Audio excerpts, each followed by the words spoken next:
livelihoods are no longer lost to drought.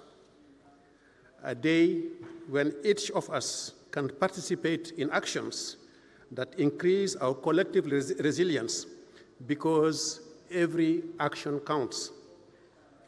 There is no small action. There is only inaction. A day to celebrate the progress we are making and to inspire each other to act now to build the resilience of present and future generations. We all know it. An ever-growing number of countries and people are being affected by drought globally. Let me illustrate what I mean. Half of the world population is expected to face severe water scarcity in the next 8 years. Consequently, as many as 700 million people, about 10% of the world's population, are at risk of being displaced during that period. Drought is set to increase in severity and frequency. Think about this. The consequences of drought can affect up to 3/4 of humanity by 2050. There is nowhere to hide. If we are unable or unwilling to avert the severe alterations we are inflicting on the planet, let us be prepared to confront the new reality. Drought is a natural hazard, but we can avert the humanitarian disasters that are unfolding in our very eyes in some parts of the world. As we speak, the situation is dire. At least 26 million people are struggling for food in Eastern Africa, following 4 consecutive poor rainfall seasons. Make no mistake, no country, rich or poor, is immune to drought. Spain, our host for this year's Observance Day, painfully knows this. From the United States to Australia, from Mali to Mexico, from Madagascar to Canada. Drought has multiple nicknames. Forest fires, and I'm so sorry with the forest fires that are occurring as we speak, and firefighters are fighting day and night to stop them in Spain. Drought has multiple nicknames. Forest fires, I was saying, food and energy shortages, forced migration, civil unrest, water rationing, to name but a few. We need to further build our resilience to droughts.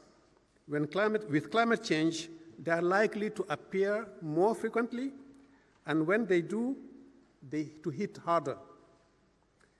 In this sense, commitments made by countries to restore 1 billion hectares of land, of degraded land, are a step in the right direction. Indeed, we need to protect and manage the land.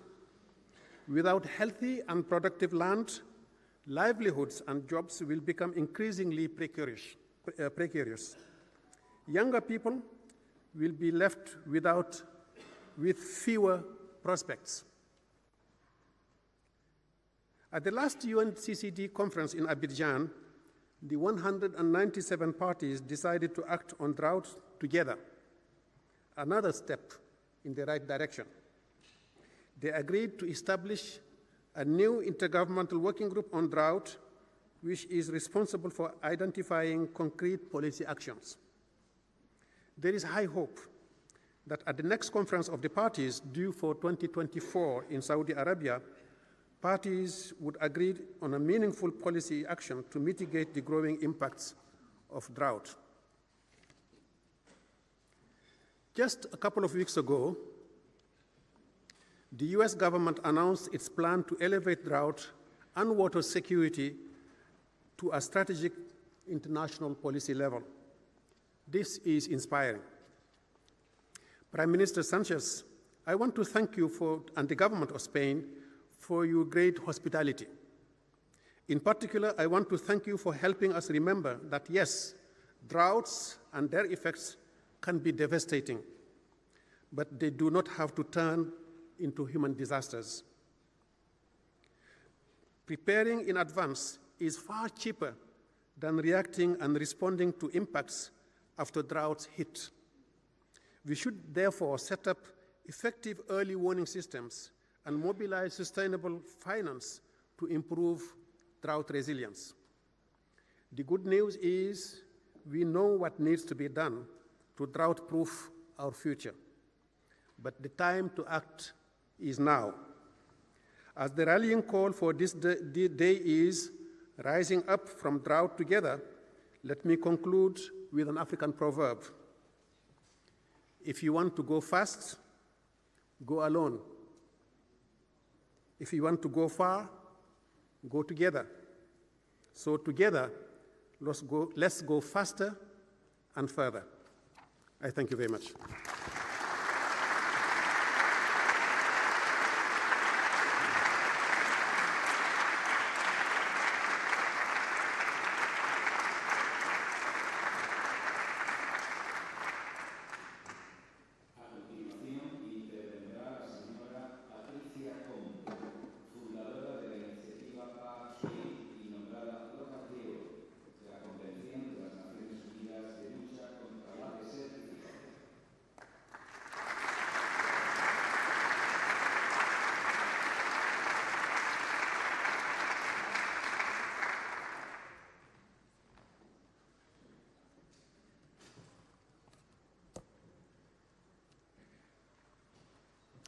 All protocols observed, Excellencies, distinguished ladies and delegates, and my fellow young people. My name is Patricia Kombo. I am a United Nations Convention to Combat Desertification Land Hero from Kenya and the founder of Patri Initiative. It is such an honor having this opportunity addressing you as a youth representative from Kenya, Africa, and in extension to over 40% of global youth population. Drought and Desertification Day is not a moment to celebrate, but to painfully bear what billions of people are experiencing every day due to land degradation. And millions of people who have lost hope, and all is left is looking as vast lands turn into wastelands. I grew up in a rural village in Kenya, and growing up, I saw healthy lands transform into deserts. And I remember my parents used to sell surplus food from agriculture to cater for my education. And today I can say I am a product of land and health soils. But for the period I've stayed in that community, I have seen things transform from bad to worse. And now we are entering a moment of self-destruction. The land, the village that everyone took proud of becoming an agricultural basket is now a jungle. Nothing is left but masses of land which have transformed into nothing meaningful. And I remember every August, power sources were competing, making the loudest noise as the community cleared trees to expand for agriculture. If you came in my community, smokes would welcome you as people cleared bushes. And with time, everything has really transformed. The fertile lands that we took proud of, they are no longer any meaningful. And from that, I realized drought is not a pandemic like how Corona came, but drought is a process. It's a process of unchecked human activities and also ignorance of scientific advice that we have today. Excellencies and distinguished guests, from 2019, after watching drought attack my immediate community and having to endure the pain of waking up and all you see is vast lands, waking up and the temperatures are over 40 degrees on your skin every day. 40 degrees is not just a number on your skin every day. Waking up, and the next moment when it rains, everything is lost. In my community, livestock die every season. During dry season, they die because of starvation, because everything is dry. And when it rains, they die because of floods. Our soils are very weak. In 2019, I started Part 3 initiative. And this is an initiative that I started to give hope and resilience to my community. I work with women and children, and we are doing a lot of land restoration and kitchen gardens, at least to give hope to people and to secure their food systems to end famine. Because if you've ever starved, you know what it means going without food.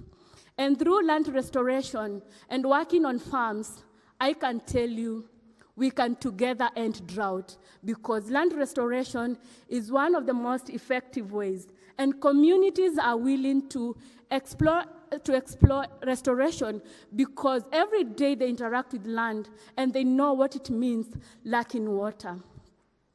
I know majority of you've never come across drought on one person, but I would like to tell you how drought feels like. Clean and safe drinking water is like a diamond. 3 meals a day is a dream. Every day you wake up and what you're thinking, what am I going to feed? We sleep in fears. Our communities have turned into violence grounds because we are fighting for the only available resources. We are fighting for water. A woman has to walk over 14 kilometers looking for water, and what they bring home is dirty water, but it gives us hope because that is what we can take. Excellencies, today I would like to tell you that if we rise up together, we can combat. And in the past, people thought drought was an African issue, but today I want to tell you, no country is prone to drought. Every country is now experiencing drought or impending desertification. And no country should stand and say, we can act. The time to act is now, and acting means early preparations. In UNCCD COP15, I had a chance of speaking to ministers and presidents, and what I told them and asked them is, any single inaction of any leader, policymaker, or any person will never be forgiven by young generations, because I am bearing the brand. I am inheriting degraded landscapes, something that I did not resort them to. And today, as we commemorate this day, I would like to tell you what rising up from drought means to me. It means feeling in your heart what we people in dry lands feel every day. Bearing in your mind what people in Somaliland and in East Africa, who today are in their 4th year of consecutive drought, feel every day. Picturing a child born today and the fate of their future in a community where everything is vast.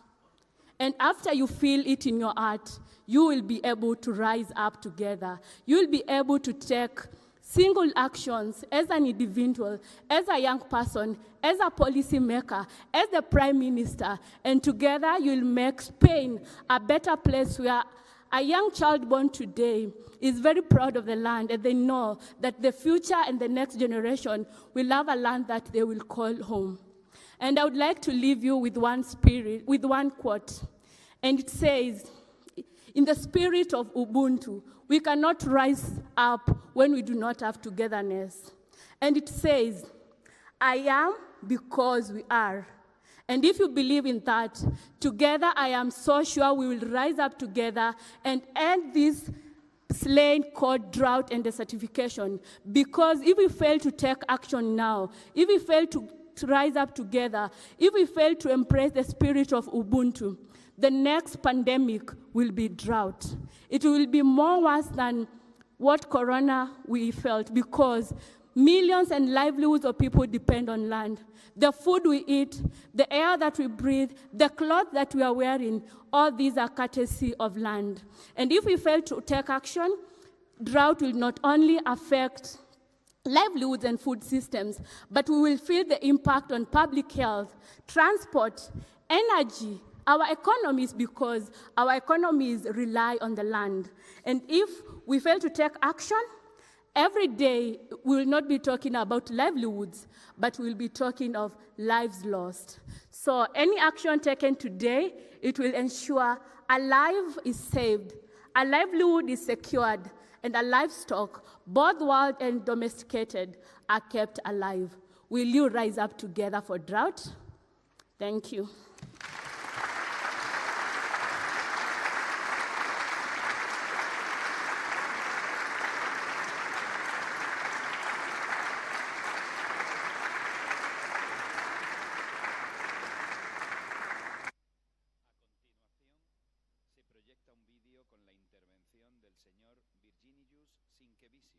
Comisario Europeo de Medio Ambiente, Océanos y Pesca.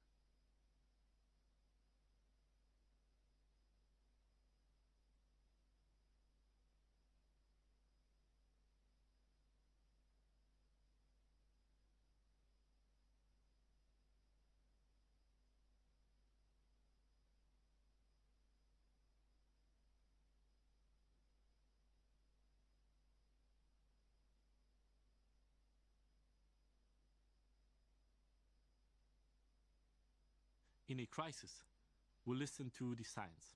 Desertification is becoming a massive crisis, with fertile lands turning to dust all around the globe. At a recent UN meeting, over 130 countries voiced their concern. Europe is suffering too, and not only in the south. Every year, 15% of our land area and 17% of our population are now affected by drought. These numbers climb higher every year. And the fundamental reason is clear. Our actions are warming the planet. At the Intergovernmental Panel on Climate Change, scientists speak of a brief and closing window to secure a livable future. That has to start with cutting emissions. We have to go carbon neutral. But there are many other areas where we can turn things around. Those scientists also call for urgent action on ecosystems that have been degraded. And they tell us we do still have time. So in addition to higher targets for emissions, the Commission is preparing a new law on nature restoration. It's a new approach to bringing nature back into our lives and to repair part of the damage we created in the past. It comes with EU-wide targets and specific actions for particular types of landscapes. That includes, for instance, restoring wetlands, removing obstacles so rivers flow freely, and ensuring that floodplains can play a role. By retaining water like a sponge, they can lessen the impacts of both floods and droughts. Because when we work with nature and not against it, we get multiple benefits for climate, for people, and nature. We need to step up the implementation of these nature-based solutions and cleverly combine them with technology and societal approaches. It won't be easy, but it's also a huge opportunity. It's a chance to build the future we want by preventing land degradation before it happens and promoting the sustainable use of land. We are heading in the right direction towards a future of food security, soils that stay fertile, and a society that's resistant to shocks. And that is the future we need.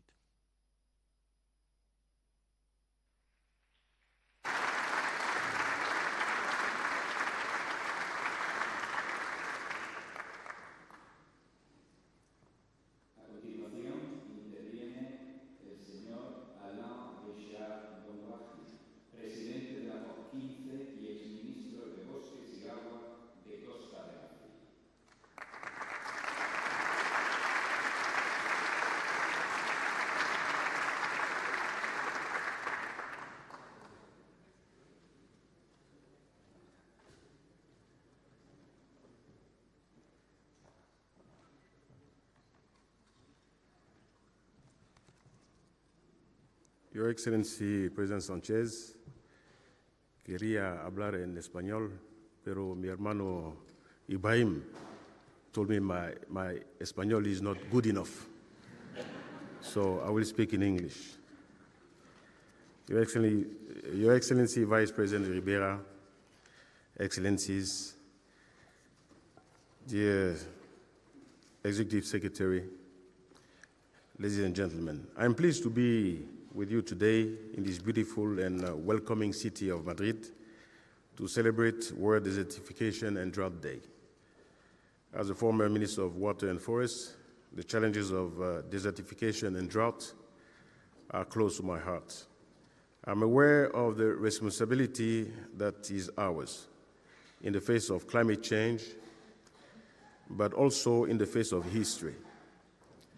In the face of these hundreds of millions of individuals whose living conditions are deteriorating due to drought, desertification, and soil degradation. It is not by chance that in most countries, years of drought are listed as years of economic downturn. Most countries have their economies essentially dependent on the primary sector. This means they depend on a thin layer of soil and a few millimeters of rain. When the rain does not come on time and in quantity, it causes major disruptions. When this is coupled with soil that is degraded, the crisis can turn into a disaster. This is why I'm happy that the Abidjan Legacy Program was announced by President Ouattara at the Heads of State Summit during the 15th conference of the parties to the UNCCD last May in Abidjan, in order to integrate sustainable soil management and restoration into development strategies. The threat caused by droughts unites us. As today's theme reminds us, rising up from drought together is an important start. Let us not forget that almost 160 million children are exposed to severe and prolonged droughts. By 2040, it is estimated that 1 out of 4 children will live in areas with extreme water scarcity. Additionally, in the European Union and the UK, annual drought losses are currently estimated around 9 billion euros and projected to reach over 65 billion euros without significant climate action. As my brother Ibrahim Chao mentioned, no country is immune to drought, rich or poor. Admittedly, the effect of drought severely hit the poorest countries, but several better-off countries are beginning to feel the effects of the drought, notably Australia, the United States, and Spain, which is hosting us today. To succeed, we must implement 2 priorities: the political dynamics linked to the leaders of the planet and the dynamics of the synergies that must exist between the public policies that each state conducts and international cooperation.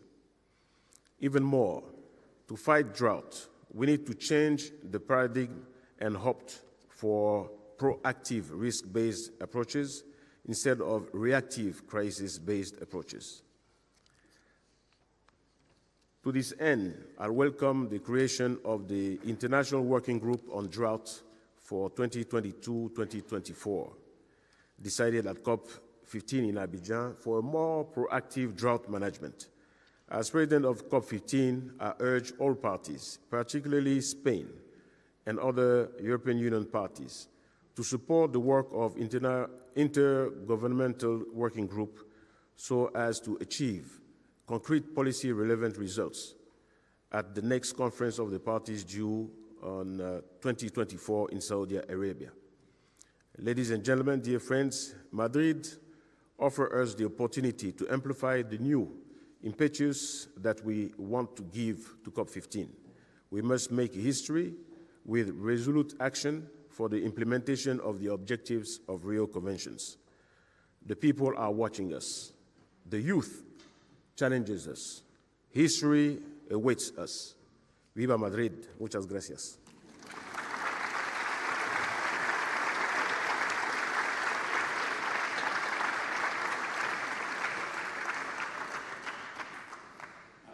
Se proyecta un vídeo con la intervención de don Antonio Guterres, secretario general de Naciones Unidas.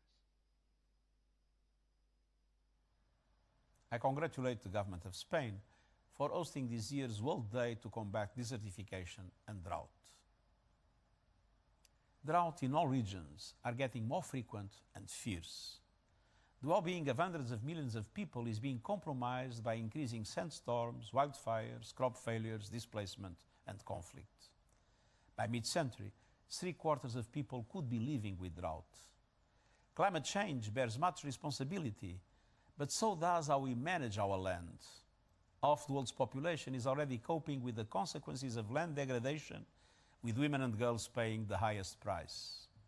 We can and must reverse this downward spiral.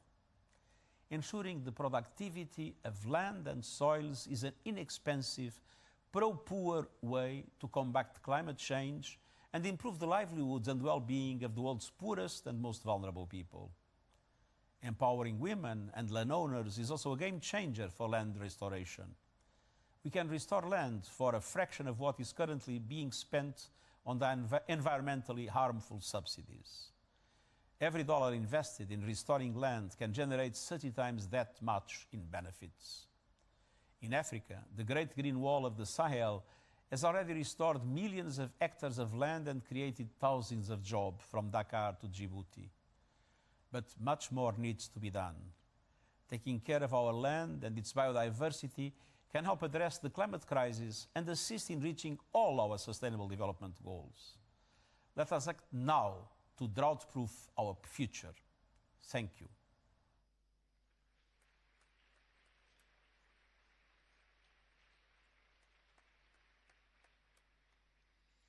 Para concluir la inauguración de esta jornada, toma la palabra don Pedro Sánchez, presidente del Gobierno de España.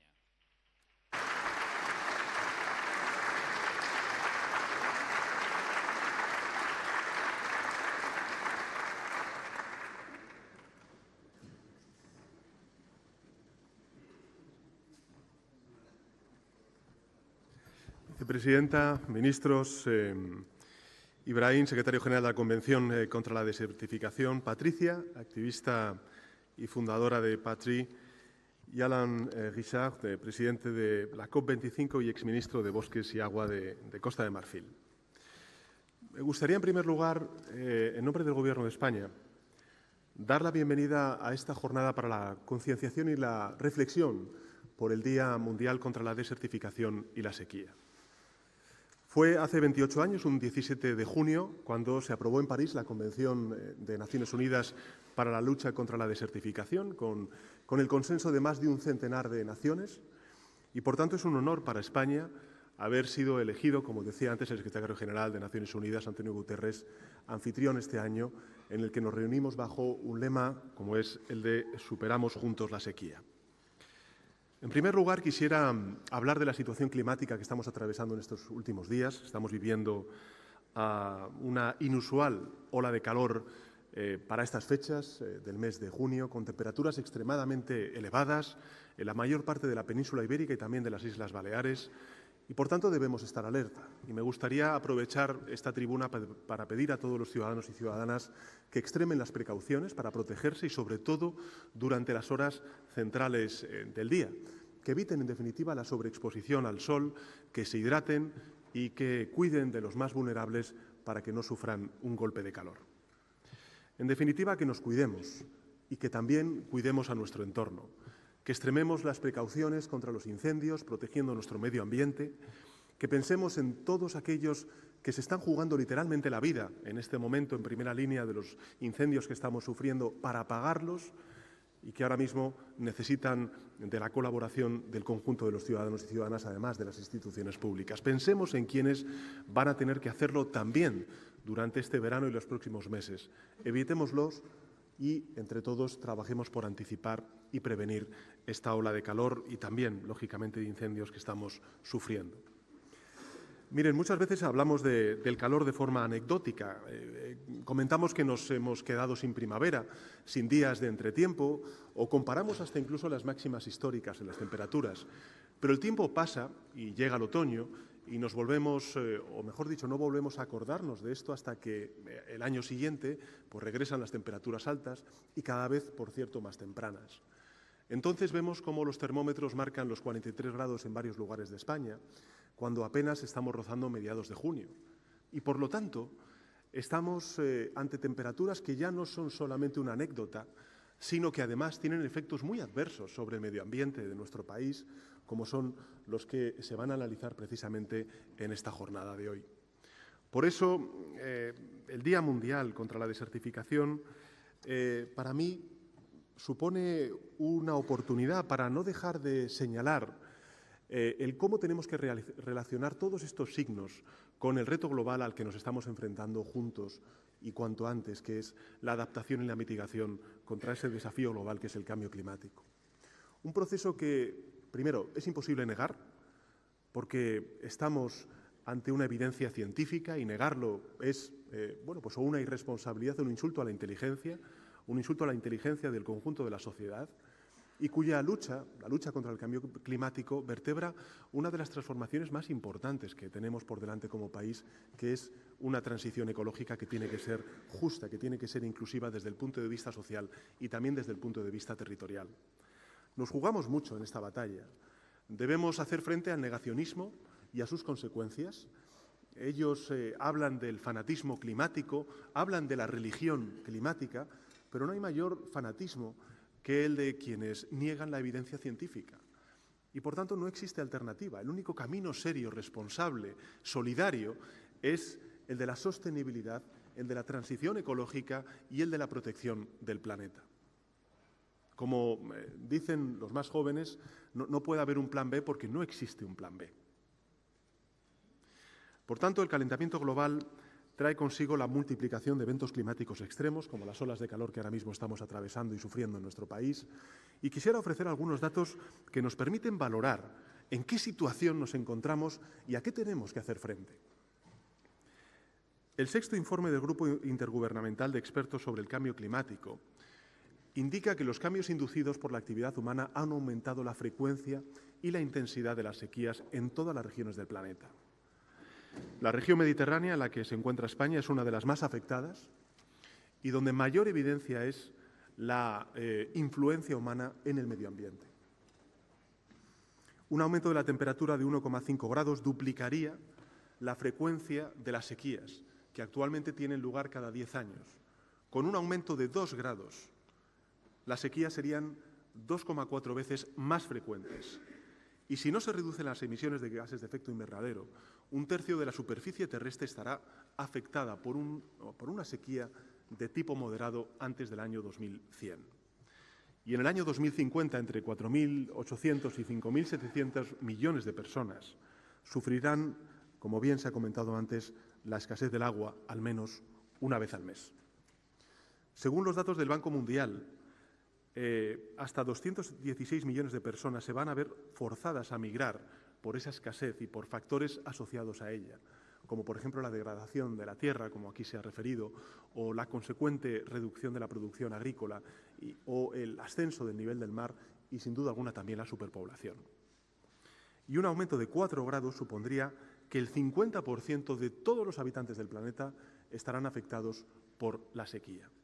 Y en nuestro país se confirman, además, por desgracia, esas tendencias. La península ibérica es un territorio cada vez más seco. El caudal de nuestros ríos ya es menor que hace 40 años, debido a un uso ineficiente también e insostenible del agua. 22 millones de personas, prácticamente la mitad de nuestra población, vive en lugares donde el consumo de agua supera la cantidad disponible. 3,3 millones de personas padecen escasez severa. Y si no acometemos la transición ecológica, el 70% del territorio padecerá con frecuencia eventos extremos como los que estamos viviendo durante estos últimos años, con particular insistencia, y serán además cada vez más intensos. Y 27 millones de personas a la postre vivirán en zonas con escasez de agua. Y una última cifra, probablemente la más dura, la más dramática, y es que más de 11.700.000 personas en el planeta murieron en este último siglo debido a la sequía en el conjunto del planeta Tierra. En definitiva, las sequías no son solo falta de precipitaciones, también provocan degradación, crisis climática, tienen un impacto negativo sobre los ecosistemas, afectan a la estabilidad económica, social y, en consecuencia, también política de las naciones e incrementan la vulnerabilidad ante otros desastres naturales como puedan ser las inundaciones o las olas de calor. Y, por tanto, la desertificación es la degradación de las tierras en zonas secas y, evidentemente, aunque tiene causas muy variadas, principalmente son consecuencia o bien del cambio climático o bien de la sobreexplotación insostenible de los recursos naturales. Por eso, no podemos ni desentendernos ni desatender a estos datos. Debemos actuar juntos y debemos hacerlo ya, como aquí se ha dicho por parte del resto de intervinientes. Porque sabemos que si no tomamos medidas ahora, no va a haber margen para respuestas meramente reactivas, improvisadas, yo diría que hasta incluso coyunturales, ya que los ciclos serán cada vez más recurrentes, más prolongados y mucho más severos. Por tanto, el futuro inmediato se define con una palabra que es la adaptación. Y la forma de gestionarlo se resume con un enfoque imprescindible que es el de la planificación. La estrategia de adaptación al cambio climático de la Unión Europea creo que aborda numerosos aspectos relativos a la mejora de la información, del conocimiento, para poder dar respuestas sólidas a ese futuro.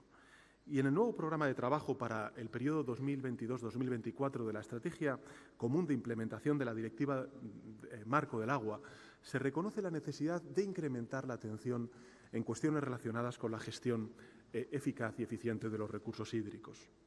En España, sin ir más lejos, la Ley de Cambio Climático y Transición Energética que aprobamos hace ya un año establecía y establece que los objetivos de los planes hidrológicos deben velar por conseguir la seguridad hídrica de las personas, por preservar y mantener una rica biodiversidad que tenemos afortunadamente en nuestro país y, lógicamente, también por la estabilidad de las actividades económicas. Y junto con ello, el segundo Plan Nacional de Adaptación al Cambio Climático 2021-2030 tiene como objetivo la construcción de un país que debe ser necesariamente menos vulnerable y, en consecuencia, más seguro frente a los impactos y los riesgos derivados del cambio climático. Tenemos que conseguir ser un país capaz de resolver y responder a esta adaptación de nuestro entorno al cambio climático. Y bajo estas premisas estamos culminando en estas semanas el ciclo de planificación hidrológica de nuestro país para el periodo 2022-2027. De él forman parte, como saben ustedes, los planes especiales de sequía, que están basados en un sistema de indicadores que definen de forma objetiva cada situación, señalando cuándo actuar y cómo actuar.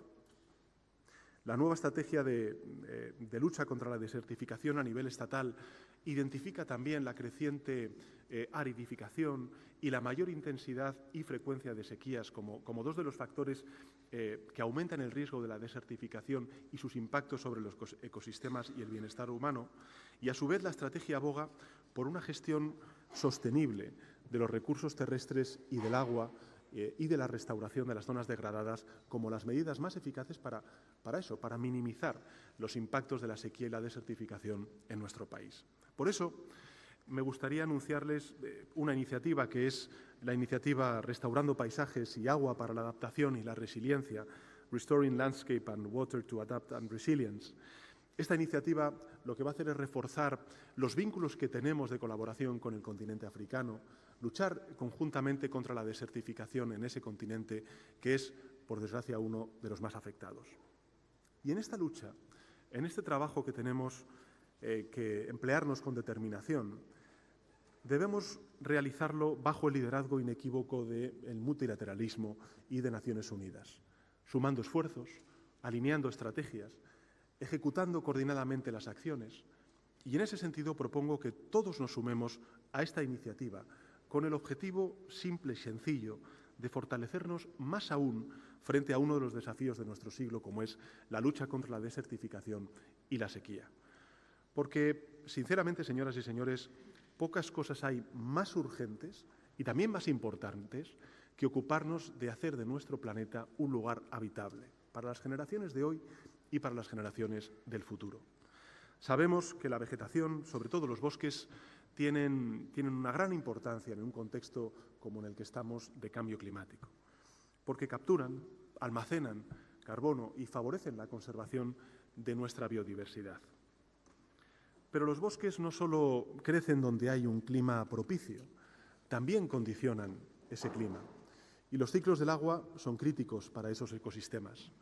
la relación bosque, agua y tierra y atmósfera, es decir, el papel de la vegetación en el ciclo del agua y también la influencia sobre el clima, nos plantea interesantes posibilidades de cómo restaurar la cubierta vegetal para aumentar precisamente la resiliencia de las áreas que tienen un riesgo muy alto, muy elevado a la desertificación.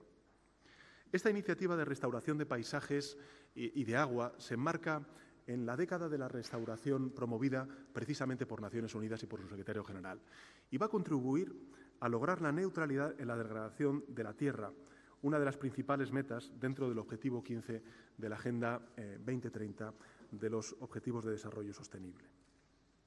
De esta forma, ¿qué es lo que estamos haciendo? Bueno, pues yo creo que lo que estamos haciendo es priorizar la restauración del ciclo del agua, mientras se equilibran otros bienes, como por ejemplo la captura y almacenamiento de carbono, la conservación de la biodiversidad y también la seguridad alimentaria.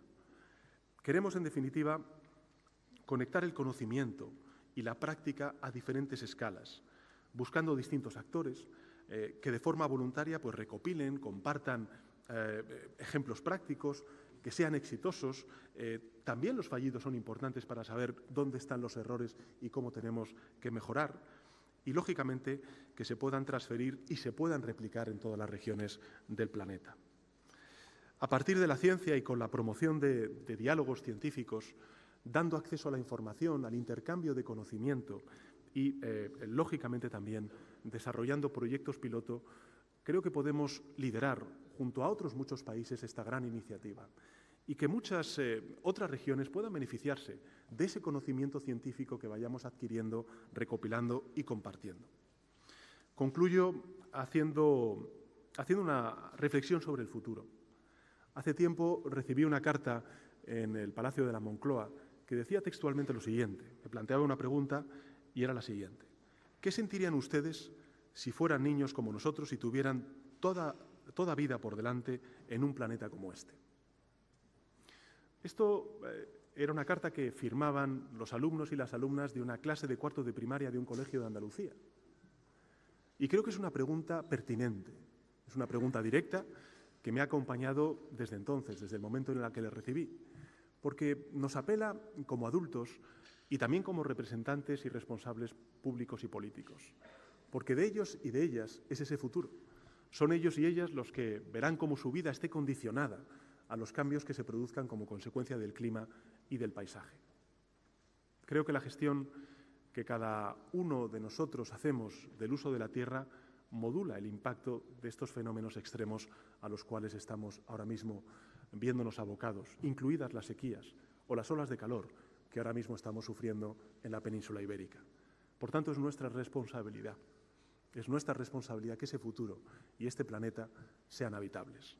Como dice el lema de hoy, superemos juntos la sequía y luchemos desde ya contra el cambio climático, que es, sin duda, el mayor desafío que tenemos por delante. Y hoy, ahora, como ha dicho el secretario general Guterres, es más urgente que nunca. Así que muchas gracias y enhorabuena por la celebración de esta convención aquí en Madrid.